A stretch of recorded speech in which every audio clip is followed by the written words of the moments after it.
NTV న్యూస్కు స్వాగతం. నేటి వార్తలు. కర్నూలు జిల్లా ఆలూరు తాలూకా తంగరడోన, తంగనగల్లు గ్రామాలలో టీడీపీ రాష్ట్ర ప్రధాన కార్యదర్శి వైకుంఠ శివప్రసాద్ మరియు వ్యాపారవేత్త వైకుంఠ జ్యోతి ఇంటింటి ప్రచారం జోరుగా కొనసాగింది.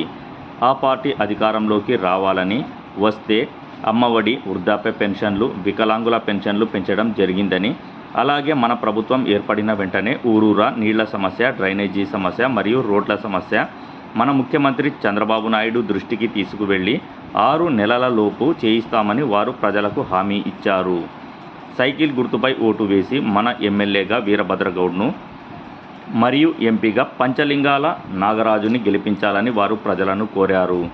ఈ కార్యక్రమంలో ఎంపీటీసీ నరసన్న మరియు జనసేన కార్యకర్తలు తదితరులు పాల్గొన్నారు. 9TV న్యూస్తో reporter Sai బేష్.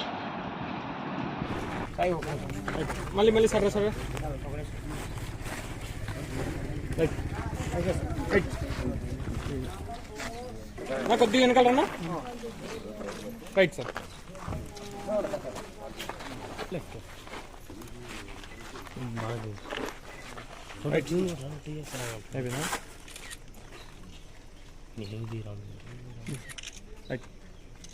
మండలం తంగరడోన గ్రామంలో తెలుగుదేశం పార్టీ అభ్యర్థి విజయం కోసం ప్రచారం నిర్వహించాము. ఇక్కడ చాలా అద్భుతంగా ఉంది ప్రజల్లో స్పందన. అలాగే ఇక్కడ డెవలప్మెంట్ కావాలంటే చంద్రబాబు నాయుడు గారు ముఖ్యమంత్రి కావాలని ప్రజలందరూ కోరుకుంటున్నారు. అలాగే ఇక్కడ గత 25 సంవత్సరాలుగా టీడీపీ జెండా ఎగరలేదు కాబట్టి జనాలందరూ ఎదురు చూస్తున్నారు తెలుగుదేశం పార్టీని గెలిపించాలనేసి. ఇప్పుడు సూపర్ 6 ఏదైతే పెట్టారో చంద్రబాబు నాయుడు గారు పథకాలు స్కీమ్ తీసుకొచ్చారో, ఈ సూపర్ 6 పథకాలు చాలా అద్భుతంగా ఉన్నాయని చెప్పేసి ప్రజలందరూ అనుకుంటున్నారు. దాంట్లో అమ్మకి వందనం కింద 15,000 ఎంతమంది పిల్లలు ఉంటే అంతమందికి, ప్లస్ బస్సు సౌకర్యం ఫ్రీ ఉంది. అది కూడా గ్యాస్ సిలిండర్లు 3 గ్యాస్ సిలిండర్లు ఉచితంగా ఇస్తున్నారు. దాని విషయంలో కూడా నెలకు 18 సంవత్సరాలు నిండిన వాళ్ళకు, లేడీస్కి ఎవరైతే ఉన్నారో వాళ్ళందరికీ 1500 పెంచి వస్తుంది. దాని మీద కూడా చాలా స్పందన చాలా బాగుంది.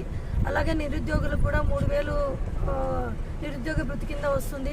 రైతులకు రైతు భరోసా కింద 20,000. ఇలాంటి చాలా స్కీమ్స్ ఉన్నాయి. అందరు చంద్రబాబు నాయుడు గారు ముఖ్యమంత్రి అయితేనే ఇవన్నీ అద్భుతంగా ఉంటాయని చెప్పేసి అందరూ కోరుకుంటున్నారు. ప్రజల్లో అయితే స్పందన చాలా బాగుంది. ఈసారి ఖచ్చితంగా తెలుగుదేశం పార్టీ అభ్యర్థి ఆలూరు తాలూకా నుంచి విజయం సాధిస్తారు. అలాగే రాష్ట్రంలో చంద్రబాబు నాయుడు గారు జూన్ 4వ తేదీ తర్వాత ముఖ్యమంత్రిగా ప్రమాణ స్వీకారం చేస్తారు.